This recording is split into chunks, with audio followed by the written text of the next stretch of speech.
Hi friends, welcome back to our YouTube channel. Friends, ನಾನಿವತ್ತು ಸಿಂಪಲಾಗಿ breakfast ಅಥವಾ snacks ಅನ್ಕೋಬೋದು ಹೇಗೆ ಮಾಡೋದಂತ ತೋರಿಸ್ತೀನಿ ಬನ್ನಿ. ಫಸ್ಟಿಗೆ ಒಂದು ಪಾತ್ರೆಗೆ ಕಡಲೆ ಹಿಟ್ಟು ತೊಗೊಂಡಿದ್ದೀನಿ. ಅದಕ್ಕೆ ಇವಾಗ ರುಚಿಗೆ ತಕ್ಕಷ್ಟು ಉಪ್ಪು ಹಾಕ್ಕೊಳ್ಳೋಣ. ನಂತರ ಸ್ವಲ್ಪ ಖಾರದ ಪುಡಿ, ಸ್ವಲ್ಪ ಅರಿಶಿನ ಪುಡಿ, ಸ್ವಲ್ಪ ನೀರು ಹಾಕ್ಕೊಂಡು ಎಷ್ಟು ಗಟ್ಟಿ ಬೇಕೋ ಅಷ್ಟು ಕಲಿಸ್ಕೋಬೇಕು. ಹಾಗೆಯೇ ಇದು ತುಂಬ ಸಿಂಪಲ್ಲು, ಬ್ರೇಕ್ಫಾಸ್ಟಿಗೂ ಆಗುತ್ತೆ, ಈವ್ನಿಂಗ್ ಟೈಮ್ ಸ್ನ್ಯಾಕ್ಸಿಗೂ ಆಗುತ್ತೆ. ಈಗ ಇದನ್ನು ಪಕ್ಕಕ್ಕಿಟ್ಟು ನಾನು ಸ್ವಲ್ಪ ಹಸಿಮೆಣಸಿಗೆ ಸಣ್ಣಕ್ಕೆ ಹೆಚ್ಚಿ ಹಾಕ್ಕೊಳ್ತಾ ಇದ್ದೀನಿ, ಎರಡು. ನಿಮ್ಮ ಖಾರಕ್ಕೆ ತಕ್ಕಂತೆ ಹಾಕ್ಕೊಳ್ಳಿ. ಅದನ್ನು ಪಕ್ಕಕ್ಕಿಟ್ಟು ಇವಾಗ ಈರುಳ್ಳಿ ಸಣ್ಣಕ್ಕೆ ಹೆಚ್ಕೊಳ್ತಾ ಇದ್ದೀನಿ. ಹಾಗೆಯೇ ಟೊಮೊಟೊ,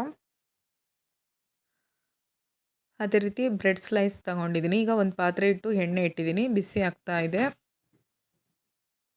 ಅದಕ್ಕೇ ನಾನಿವಾಗ ಕಲಸಿರೋ ಕಡಲೆ ಹಿಟ್ಟನ್ನು ಬ್ರೆಡ್ ಅದ್ದಿ ಹಾಕ್ತಾಯಿದ್ದೀನಿ ಎಣ್ಣೆಗೆ.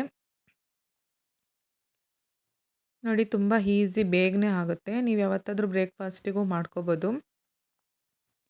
ಅದೇ ರೀತಿ ವಿಡಿಯೋ ನೋಡಿ ಒಂದು ಲೈಕ್ ಮಾಡಿ, ಶೇರ್ ಮಾಡಿ, ಕಮೆಂಟ್ ಮಾಡಿ. ಹಾಗೆಯೇ ನನ್ನ ಚಾನಲ್ನ ಸಬ್ಸ್ಕ್ರೈಬ್ ಮಾಡ್ಕೊಂಡು ನೋಡಿ. ಹಾಗೆಯೇ ಇವಾಗ ಇದನ್ನು ನಾವು ಯಾವ ರೀತಿ ಬೇಕೋ ಆ ರೀತಿ ಕಟ್ ಮಾಡಿಕೊಂಡು ಸ್ವಲ್ಪ ಹೆಚ್ಚಿಟ್ಟಿದ್ನಲ್ಲ ಅದನ್ನೇ ಈರುಳ್ಳಿ ಹಾಗೆಯೇ ಟೊಮೊಟೊ ಹಾಕ್ತಾಯಿದ್ದೀನಿ.